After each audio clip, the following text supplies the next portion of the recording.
Once again, let's review. A utility is a business. Its product is the generation and the delivery of electricity. It has a cash register located at virtually every customer's site. This cash register is called a power meter, and the power meter measures precisely how much electricity is used over a finite period of time and bills for it accordingly. The cash register, or power meter, is owned by the utility company. The customer agrees to allow the utility company to install and maintain the power meter at their site. Altering, disabling, or bypassing a power meter defrauds the utility and is a criminal offense. Theft of power can result in criminal prosecution and sentences, including jail time. Like any business, a utility uses standard accounting methods and terms in the preparation of its financial statements and its customer bills. Like any business producing or selling a product, the utility has a cost of goods sold.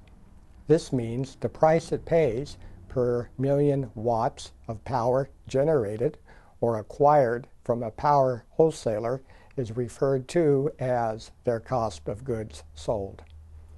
Today's electrical utilities are faced with complex costs of power.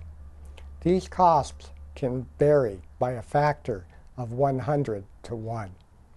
These costs are a function of the total power demand on the utility at an instant point in time. At off times, like the early morning hours, the electricity is the least expensive to produce and deliver. At peak times, like hot summer days, when all customers are running maximum air conditioning loads, the power is the most expensive to produce. Utilities and their government regulators strive to be fair with their customers, charging a cost for delivered power representing the utility's actual cost, plus the profit allowed by the regulators. As a result, utilities attempt to limit their peak demand and certainly stay below the critical peak demand, which can lead to brownouts and blackouts. The primary way for them to do this is to charge customers based on peak demand or time of use. Time of use rates or tariffs charge the customer different amounts per unit of electricity, or kWh, used based on the time of day that the power is consumed. It is for this reason that all utility companies are now developing time of use rates for all customer classes, including residential. This requires new meters. And how does this work?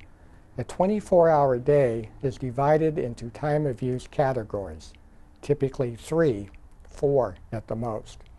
In this case, electricity is measured not only in terms of how much is used for the entire billing period, but how much is used in each of the TOU, or time of use, categories.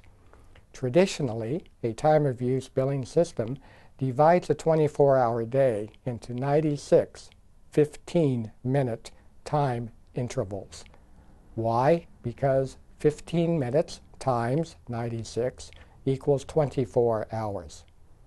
The utility refers to these as TOU billing bends.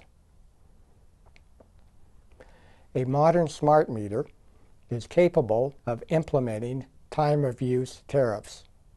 This allows the utility to fairly charge the customer based on its actual electricity production or acquisition costs.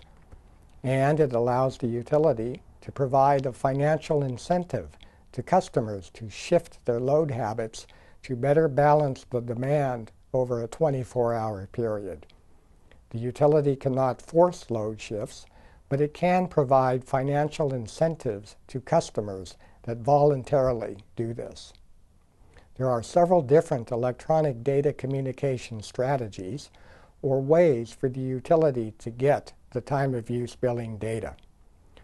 One, the modern electronic or smart meter can communicate over the radio frequency-based wide area network every 15 minutes, providing a 15-minute accumulation of kWh used. 2. The meter could communicate over the radio frequency wide area network, say once a day, and dump 96 15-minute time of use bins of detailed time of use data. 3. The meter could communicate over the radio frequency wide area network, say once a month, and dump 2,880 15-minute time of use bins of detailed data based on a 30-day month. Or, preferably, the smart meter can do most of the data calculations inside the meter and communicate, say, once a month by sending only the total number of billing units, or kWh, used by the customer for the entire month for each of the 3 or 4 time of use periods. In this last instance, the data transmissions between the meter and the utility are reduced by a factor of 960.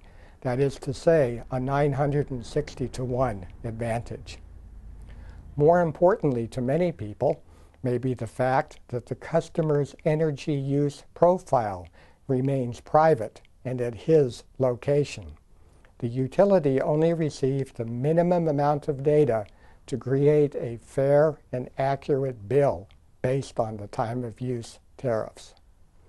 And although a utility may have deployed a large number of smart meters today, communicating frequently, most of these new smart meters can be remotely reprogrammed to operate in a different, more efficient configuration.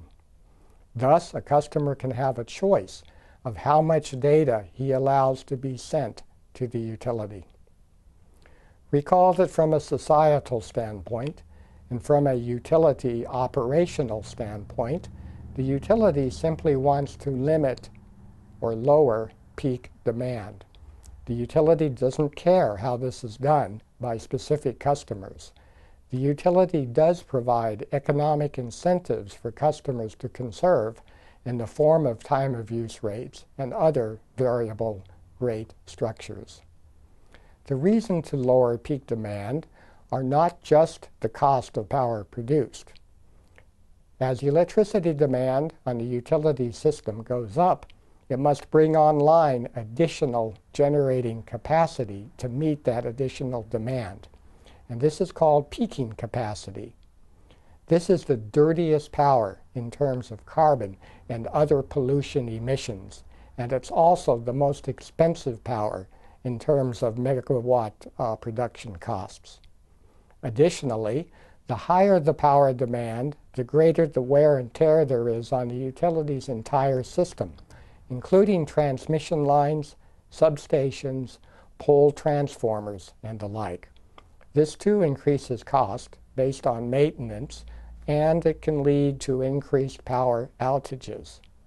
The best of all worlds for the customers and the utilities, as well as the environment, is to use modern, reliable, accurate power meters to bill from, and to allow the utilities' customers to manage their electricity use from information coming directly from these meters, while limiting unnecessary data transmissions from the meter to the utility, thereby addressing security, privacy, and even cost of power issues.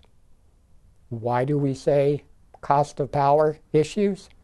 Because if each and every residential power meter sends large amounts of data to the utility each day, that data must be received, managed, analyzed, and archived by a meter data management and a data warehouse operation, which is very expensive and quite power consumptive.